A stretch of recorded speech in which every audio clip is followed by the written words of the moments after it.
요번 시간에는 2021년 소방직 9급 9번 지문에 나온 이 마이너 인주어리랑 관련된 단어들을 리스트를 한번 쫙 정리를 한번 선생님이 해볼 거예요. 그러니까 어떠한 부상이라고 우리가 기본적으로 덩어리로 많이 쓰잖아요. 요 부상에 대해서 한번 정리를 해두는 게 무조건 좋습니다. 이게 소방직을 준비하는 학생들은 무조건 필수로 알아줘야 되고요. 우리가 수능이나 아니면 공무원 편입시험 준비하는 학생들도 요 정도는 알고 계시는 게 무조건 좋아요. 무슨 부상 했을 때 우리가 첫 번째로 가장 많이 나오는 거는요, 부위입니다. 부위. 우리의 신체 부위와 관련돼서 나오겠죠. 가령 예를 들어 발목 부상이라든지 손목 부상이라든지 요런 말이 좀 많이 나오겠죠. 자, 그거에 관련돼서 순위가 현대 미국 영어에서 1위부터 100위까지 나오는 순위를 한번 선생님이 쫙 요렇게 추려봤는데요.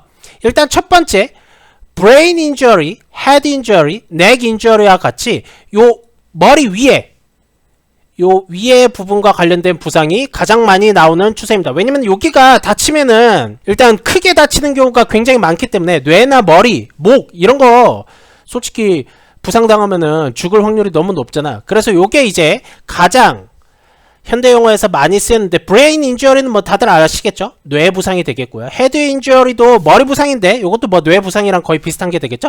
그 다음 이제 넥 인주어리 같은 경우도 목 부상이 되겠고요.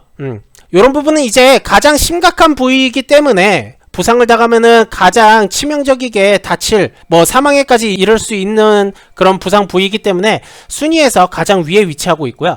그 다음이 이제 우리가 일상생활에서 가장 많이 다치는 부위가 어딥니까? 막 운동 같은 거 하다가 가장 많이 다치는 부위가 요 하반신 부분입니다.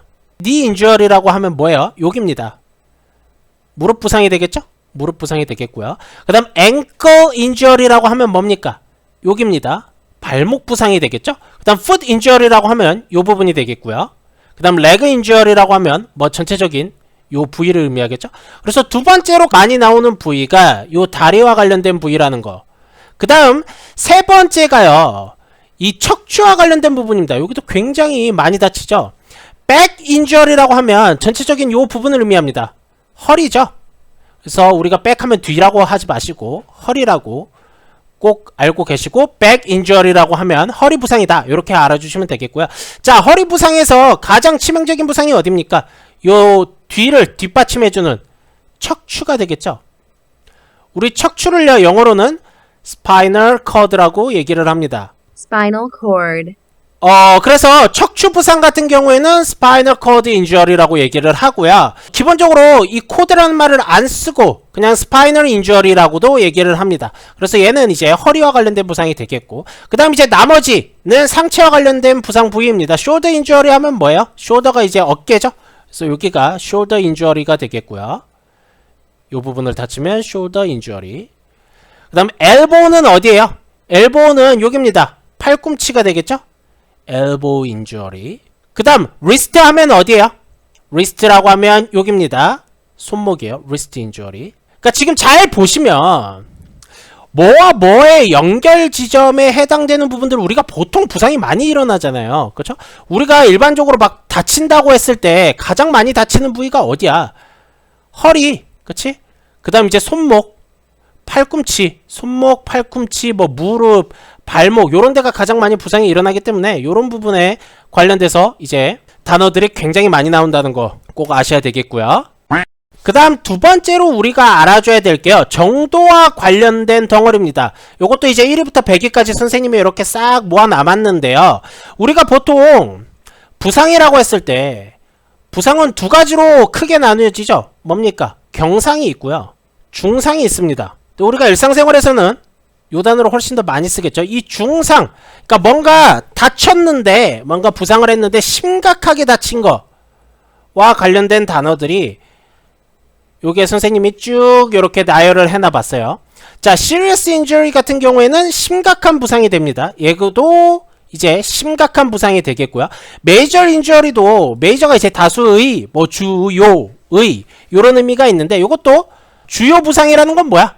뭔가 크게 다치고 뭔가 중하게 다쳤다는 얘기거든요. 그래서 요것들 전부 다 이제 중상을 의미하게 되고요. 얘는 이제 중상이긴 중상인데 뭔가 생명과 이렇게 관계되는 그런 느낌이 있습니다. 그래서 생명과 관계됐다라는 얘기는 뭐예요? 치명상 같은 거가 되겠죠. 그래서 얘는 이제 치명상이 되겠고, irreparable injury 같은 경우에는 이제 리페어가 고칠 수 있는 거죠. 그 다음 여기다가 일이 붙으면 얘가 이제 no나 not의 이미지가 있고요. 그 다음 이제 able은 가능한이라는 뜻이겠죠. 그럼 얘는 뭡니까? 고칠 수 있지 않은 겁니다. 고칠 수 있지 않은 거. 그러니까 고칠 수 없는 부상이 되겠죠. irreparable injury 같은 경우는 고칠 수 없는 부상이 돼갖고, 일반적으로는 이제 요런 부상을 우리가 뭐라고 얘기를 합니까? 상해라고 얘기를 하죠. 그쵸? 상해가 뭐예요? 뭔가 다치긴 다쳤는데 좀 이렇게 고칠 수 없을 정도로 뭔가 이렇게 심하게 다친 거를 우리가 상해라고 얘기를 하죠. 그 다음 permanent injury 같은 경우는 뭐라고 해석할까요? permanent가 영원한이라는 뜻이거든? 그럼 injury는 부상이라는 뜻이니까 영원한 부상인 건 뭐예요? 영구 부상이 되겠죠? 영구적으로 부상을 당했다. 즉 영구 상해가 되는 겁니다. 영구 부상이 되는 거예요. 그 다음 catastrophic injury라고 하면 catastrophic 하면 뭐야? 재난의 이런 의미가 있죠. 그럼 재난적 부상이라는 건 뭐야? 아무튼 엄청나게 크게 다쳤다라는 얘기죠. 그래서 이런 표현으로도 쓴다는 거. 그래서 요것들은 전부 다 크게 다쳤다라는 의미를 지녔다고 보시면 좋습니다. 얘는 일반적으로 중상, 얘는 뭐 치명상, 그 다음 얘는 이제 상해, 뭐 그렇게 해석을 해주면 되겠죠. 자, 반대로 경상을 의미하는 단어는 일반적으로 뭐라고 해석을 해주냐면은 minor injury라고 얘기를 합니다. 그러니까 아까 메이저는 뭐라 그랬어요? 중상이라고 얘기를 했죠. 그러면은 메이저에 반대되는 개념인 마이너는 경상이 되는 거예요. 그래서 이 소방직 구급 문제에 나온 minor injury는 여기서 경상, 요렇게 해석을 해주면 됩니다. 자, 하나 더 볼까요? further injury는 뭘까요? further는 더 나아가, 추가의, 게다가 이런 의미가 있죠. further injury는요, 그래서 추가 부상을 의미합니다. 더 나아가서 생기는 부상, 추가 부상, 요렇게 외워주시면 좋겠습니다. 정리를 해보자면은, 자, injury 앞에는 크게 두 가지 부류가 나옵니다. 하나는 부위예요. 그 다음에 하나는 정도입니다. 그리고 이 부위에는 뭐 여러가지 부위가 있을 수가 있겠죠. 뭐 아까 같은 경우에 이제 스파이널 코드 같은 척추 부상 같은 게 있을 수도 있겠고요. 그 다음 이제 앵클, 발목 부상 같은 것도 있을 수 있겠고요. 그 다음 정도와 관련된 거는 크게 두 가지가 나오겠죠. 경상, 중상, 이렇게 있겠고요. 경상에 해당되는 거는 이제 마이너 인주어리라고, 나머지 이제 중상에 관련된 거는 여러 가지로 표현을 할 수가 있는데 뭐 조금씩은 의미가 다르지만 아무튼 요거 전부 다 이제 심각한 부상이다 라고 좀 외워주시면 좋겠죠. 요 정도는 단어 꼭 덩어리 잘 정리를 해주셔야 돼요.